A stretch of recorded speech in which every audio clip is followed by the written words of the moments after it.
আমি আর কবিতা লিখি না। আমি রাত্রের কপালে এক ফোঁটা ঘাম হয়ে ঝরে পড়ি। আমি শব্দ সাজাই না। আমি দিগন্তে হেরে যাওয়া সূর্যের মতো নিঃশেষ হয়ে যাই। তবু এই লেখাগুলো রয়ে যায় বিষণ্ণ বাতাসের পৃষ্ঠে, চোখের কোণে জমে থাকা কান্নার মতো। অশ্রু নয়, ভাষা নয়, শুধু এক ধরনের নীরব হাহাকার। তুমি যদি কখনো ভেবে থাকো আমি কবিতা লিখি, ভুল করছো।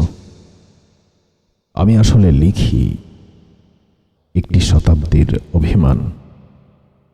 আমি ছুঁয়ে দিই ভাঙা চিঠির খামে লুকানো প্রণয়, কাঁচ পোকার ছায়ায় জেগে থাকা একাকিত্ব, আর সেই এক কাপ চা যা ঠান্ডা হয়ে যায় অপেক্ষার জ্বরেই। আমি প্রেমিক নই, আমি প্রতিবাদীও নই। আমি সেই অদৃশ্য বার্তাবাহক যে প্রতি রাতে কারো অন্তর থেকে চুরি করে নিয়ে আসে অব্যক্ত ভালোবাসার ধ্বনি। শব্দের কাছে আমি দাসত্ব স্বীকার করি না। আমি শব্দ ভাঙি, গড়ি না। আমি ছন্দ ভাঙি, গড়ি না।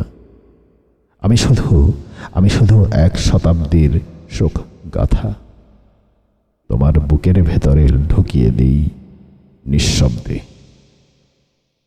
এই তো কবিতা, যেখানে কোনো শব্দ নেই, শুধু প্রতিটি বাক্যে বুক কাঁপে।